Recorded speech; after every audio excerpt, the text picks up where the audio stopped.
Alice's Adventures in Wonderland. Alice was beginning to get very tired of sitting by her sister on the bank and of having nothing to do. Once or twice she had peeped into the book her sister was reading, but it had no pictures or conversations in it. And what is the use of a book, thought Alice, without pictures or conversations? Suddenly a white rabbit with pink eyes ran close by her. There was nothing so very remarkable in that, nor did Alice think it so very much out of the way to hear the rabbit say to himself, oh dear, I shall be too late." But when the rabbit actually took a watch out of his waistcoat pocket, Alice started to her feet, for she had never before seen a rabbit with either a waistcoat pocket or a watch to take out of it. And burning with curiosity, she ran across the field after him, just in time to see him pop down a large rabbit hole under the hedge. In another moment, down went Alice after him. The rabbit hole went straight on like a tunnel for some way, and then dipped suddenly down, so that Alice found herself falling down what seemed to be a very deep well. Down, down, down. Then suddenly, thump, thump, down she came upon a heap of sticks and dry leaves, and the fall was over. The white rabbit was still in sight, and away went Alice like the wind, and was just in time to hear him say, as he turned a corner, "Oh, my ears and whiskers, how late it is getting!" She turned the corner, but the rabbit was no longer to be seen. She found herself in a long, narrow hall which was lit up by lamps hanging from the roof. In the hall she came upon a little three-legged table, all made of solid glass. There was nothing on it but a tiny golden key. Behind a low curtain she came upon a little door about 15 inches high. She tried the little golden key in the lock, and to her great delight it fitted. Alice opened the door and knelt down and looked along the passage into the loveliest garden you ever saw. But she could not even get her head through the doorway. So she went back to the table, half hoping she might find a book of rules for shutting people up like telescopes. This time she found a little bottle on it, which certainly was not here before, said Alice, and tied round the neck of the bottle was a paper label with the words, "Drink me," in large letters. Alice tasted it and very soon finished it off. "What a curious feeling," said Alice. "I must be shutting up like a telescope." And so it was, indeed. She was now only 10 inches high, and soon her eye fell on a little glass box that was lying under the table. She opened it and found in it a very small cake on which the words, "Eat me," were beautifully marked in currants. She very soon finished off the cake. "Curiouser and curiouser," cried Alice. "Now I'm opening out like the largest telescope that ever was. Goodbye, feet." Just at this moment her head struck against the roof of the hall. In fact, she was now more than 9 feet high, and she at once took up the little golden key and hurried off to the garden door. Poor Alice! To get through was more hopeless than ever. She sat down and began to cry, shedding gallons of tears until there was a large pool all around her. After a time she heard a little pattering of feet in the distance, and she hastily dried her eyes to see what was coming. It was the white rabbit returning, splendidly dressed, with a pair of white kid gloves in one hand and a large fan in the other. He came trotting along in a great hurry, muttering to himself as he came, "Oh, the Duchess, the Duchess!" Alice felt so desperate that she was ready to ask help of anyone, so when the rabbit came near her she began, in a timid voice, "If you please, sir." The rabbit started violently, dropped the gloves and the fan, and scurried away into the darkness. Alice took up the fan and gloves, and, as the hall was very hot, She kept fanning herself all the time she went on talking. Dear, dear, how queer everything is today. How puzzling it all is. But presently, on looking down at her hands, she was surprised to see that she had put on one of the rabbit's little white kid gloves while she was talking. How can I have done that? She thought. I must be growing small again. She soon found out that the cause of this was the fan she was holding, and she dropped it hastily, just in time to save herself from shrinking away altogether. Now she hastened to the little door, but alas, it was shut again.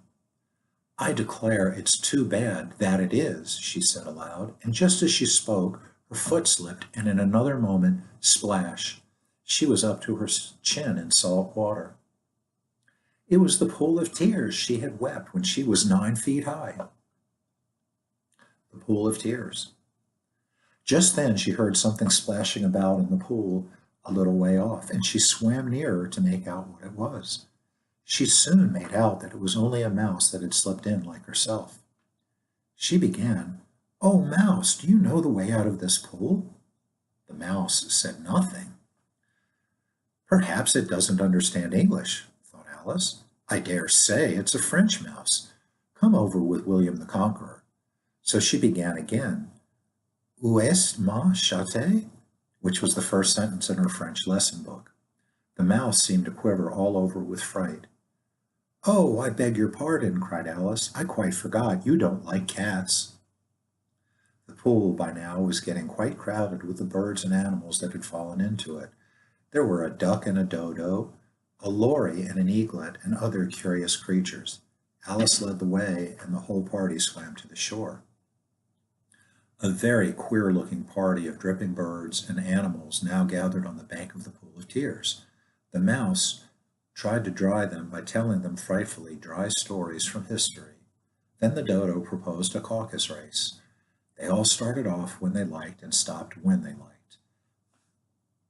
The dodo said everybody had won and Alice had to give the prizes. Luckily, she had some sweets which were not wet, and there was just one for each of them. The party were anxious she, too, should have a prize, and as she happened to have a thimble, the dodo commanded her to hand it to him, and then, with great ceremony, the dodo presented it to her, saying, We beg your acceptance of this elegant thimble, and they all cheered. The mouse began to tell Alice why it hated C and D, but when Alice mentioned Dinah, her cat, the birds got uneasy, and one by one the whole party gradually went off and left her all alone.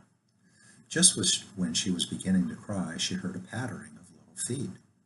It was the White Rabbit, trotting slowly back again and looking anxiously about as he went, as if he had lost something, and she heard him muttering to himself, The Duchess! The Duchess! Very soon the rabbit noticed Alice and called out to her in an angry tone, Why, Mary Ann, what are you doing out here?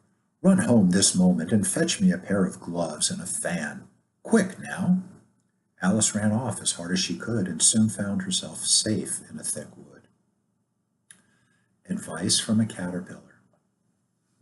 Peeping over a mushroom, she beheld a large blue caterpillar sitting on the top with its arms folded, quietly smoking a long hookah, and taking not the smallest notice of her or of anything else. At length, in a sleepy sort of way, it began talking to her, and she told it what she wanted so much, to grow to her right size again. 3 inches, she said, is such a wretched height to be. It is a very good height indeed, said the caterpillar angrily. It was exactly 3 inches high. You'll get used to it in time, said the caterpillar, and it put the hookah into its mouth and began smoking again. Then it got down off the mushroom and crawled away into the grass, merely remarking as it went, One side will make you grow taller, and the other side will make you grow shorter. The other side of what? Thought Alice to herself. Of the mushroom, said the caterpillar, just as if she had asked it aloud, and in another moment it was out of sight. Alice broke off a bit of the edge with each hand and nibbled a little of the right-hand bit to try the effect. The next moment She felt a violent blow underneath her chin. It had struck her foot. She managed to swallow a morsel of the left-hand bit. The next minute she had grown so tall that her neck rose like a stalk out of a sea of green leaves. And these green leaves were the trees of the wood. But by nibbling bits of mushroom, she at last succeeded in bringing herself down to her usual height. But, oh dear, in order to get into the first house she saw, she had to eat some more of the mushroom from her right hand and bring herself down to 9 inches. Outside the house, she saw a fish footman and a frog footman with invitations from the Queen to the Duchess, asking her to play croquet. The Duchess lived in the house, and a terrible noise was going on inside, and when the door was opened, a plate came crashing out. But Alice got in at last and found the Duchess and her cook quarreling because there was too much pepper in the soup. The Duchess had the baby in her lap and tossed it about ridiculously, finally throwing it into the most heartless way to Alice. She took it out of doors, and behold, it turned into a little pig, jumped out of her arms, and ran away into the wood. If it had grown up, she said, it would have made a dreadfully ugly child, but it makes rather a handsome pig, I think. She was a little startled now by seeing a Cheshire cat sitting on a bough of a tree. The cat grinned when it saw Alice. She felt that it ought to be treated with respect. Cheshire puss, she said, what sort of people live about here? In that direction, the cat said, waving its right paw round, lives a hatter, and in that direction, waving the other paw, lives a March hare. Visit either you like. They're both mad. A mad tea party. There was a table set out under a tree in front of the house, and the March hare and the hatter were having tea at it. A dormouse was sitting between them fast asleep, and the other two were using it as a cushion, resting their elbows on it and talking over its head. The table was a large one, but the three were all crowded together at one corner. No room, no room, they cried out when they saw Alice coming. There's plenty of room, said Alice indignantly, and she sat down in a large armchair at one end of the table. What day of the month is it? Asked the hatter, turning to Alice. He had taken his watch out of his pocket and was looking at it uneasily, shaking it every now and then and holding it to his ear. Alice considered it a little and said, The 4th. 2 days wrong, sighed the hatter. I told you butter wouldn't suit the works, he added, looking angrily at the March hare. It was the best butter, the March hare meekly replied. It's always tea time with us here, explained the hatter, and we've no time to wash the things between whiles. Then you keep moving round, I suppose, said Alice. Exactly so, said the hatter, as the things get used up. But when you come to the beginning again? Alice ventured to ask. The March hare interrupted, yawning. I vote the young lady tells us a story. I'm afraid I don't know one, said Alice, rather alarmed at the proposal. Then the dormouse shall, they both cried. Wake up the dormouse, and they pinched it on both sides. The dormouse slowly opened its eyes. I wasn't asleep, it said in a hoarse, feeble voice. Tell us a story, said the March hare. Yes, please do, pleaded Alice. Once upon a time there were 3 little sisters, the dormouse began, and their names were Elsie, Lacey, and Tilly, and they lived at the bottom of a well. What did they live on? Said Alice. They lived on treacle, said the dormouse after thinking a minute or two. Alice gently remarked, They'd have been ill. So they were very ill. I want a clean-up, interrupted the hatter. Let's all move one place on. They were learning to draw, the dormouse went on, yawning and rubbing its eyes, and they drew all manner of things, everything that begins with an M, such as mousetraps and the moon and memory and muchness. You know, you say things are much of a muchness. Did you ever see such a thing as a drawing of a muchness? Really, said Alice, confused, I don't think. Then you shouldn't ask, said the hatter. This piece of rudeness was more than Alice could bear. She got up in disgust and walked off. The Dormouse fell asleep instantly, and the last time she saw them, they were trying to put the Dormouse into the teapot. The Mock Turtle's Story. Alice got into the beautiful garden at last, but she had to nibble a bit of the mushroom again to bring herself down to 12 inches, so as to get through the little door. It was a lovely garden, and in it was the Queen's croquet ground. The Queen of Hearts was very fond of ordering heads to be cut off. "Off with his head!" was her favorite phrase whenever anybody displeased her. She asked Alice to play croquet with her, but they had no rules. They had live flamingos for mallets, and the soldiers had to stand on their hands and feet to form the hoops. It was extremely awkward, especially as the balls were hedgehogs, who sometimes rolled away without being hit. The Queen had a great quarrel with the Duchess and wanted to have her head cut off. After the game of croquet, the Queen said to Alice, "Have you seen the Mock Turtle yet?" Said Alice, "I don't even know what a mock turtle is." "It's the thing Mock Turtle soup is made from," said the Queen, "and he shall tell you his history." They came upon a griffin lying fast asleep in the sun. "Up, lazy thing," said the Queen, "and take this young lady to see the Mock Turtle. I must go back and see after some executions I have ordered." Alice and the Griffin had not gone far before they saw the Mock Turtle in the distance, sitting sad and lonely on a little ledge of rock. And as they came nearer, Alice could hear him sighing as if his heart would break.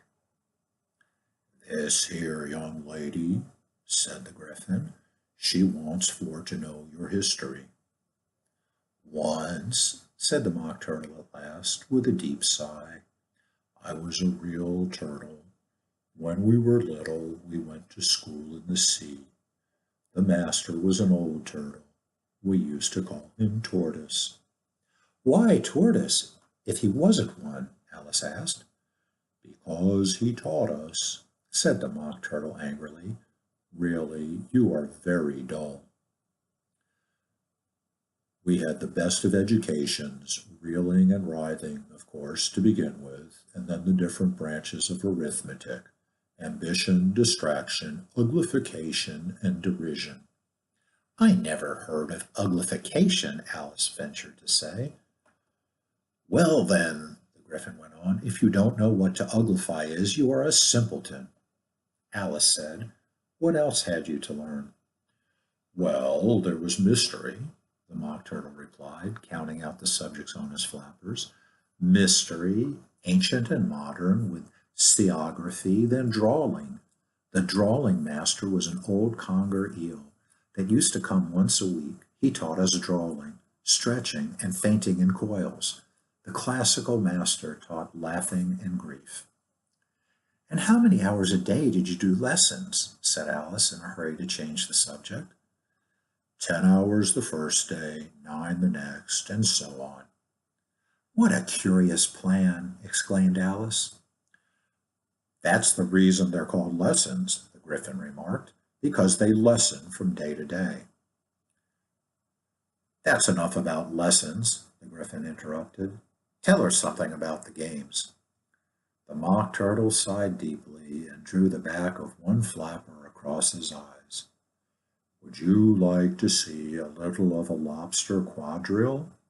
said he to Alice. "Very much indeed," said Alice. "Let's try the first figure," said the Mock Turtle to the Griffin. "We can do without lobsters, you know. Which shall sing?" "Oh, you sing," said the Griffin. "I've forgotten the words." So they began solemnly, dancing round and round Alice, every now and then treading on her toes and waving their forepaws to mark the time, while the Mock Turtle sang this very slowly and sadly. "Will you walk a little faster?" said a whiting to a snail. "There's a porpoise close behind us, and he's treading on my tail. See how eagerly the lobsters and the turtles all advance. They are waiting on the shingle. Will you come and join the dance? Will you, won't you? Will you, won't you? Will you join the dance?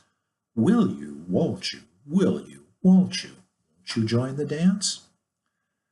Now come, let's hear some of your adventures, said the Griffin to Alice after the dance.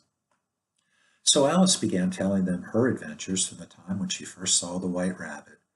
After a while, a cry of, "The trial's beginning," was heard in the distance. "Come on," said the Griffin, and taking Alice by the hand, it hurried off. "What trial is it?" Alice panted as she ran, but the Griffin only answered, "Come on," and ran the faster. Who stole the tarts? The King and Queen of Hearts were seated on their throne when they arrived, with a great crowd assembled about them, all sorts of little birds and beasts, as well as the whole pack of cards. The knave was standing before them in chains, with a soldier on each side to guard him, and near the king was the White Rabbit, with a trumpet in one hand and a scroll of parchment in the other. In the very middle of the court was a table with a large dish of tarts upon it. They looked so good that it made Alice quite hungry to look at them. "I wish they'd get the trial done," she thought, "and hand round the refreshments." But there seemed to be no chance of this, so she began looking at everything about her to pass away the time. "Herald, read the accusation," said the king. On this, the White Rabbit blew 3 blasts on the trumpet and then unrolled the parchment scroll and read as follows. "The Queen of Hearts, she made some tarts, all on a summer's day. The Knave of Hearts, he stole those tarts and took them quite away." "Consider your verdict," the king said to the jury. "Not yet, not yet," the rabbit hastily interrupted. "There's a great deal to come before that." "Call the first witness," said the king. The first witness was the Hatter. He came in with a teacup in one hand and a piece of bread and butter in the other. "I beg pardon, your majesty," he began. "I hadn't quite finished my tea when I was sent for." "Take off your hat," the king said to the Hatter. "It isn't mine," said the Hatter. "Stolen," the king exclaimed. "I keep them to sell," the Hatter added. "I'm a hatter." "Give your evidence," said the king, "and don't be nervous, or I'll have you executed on the spot."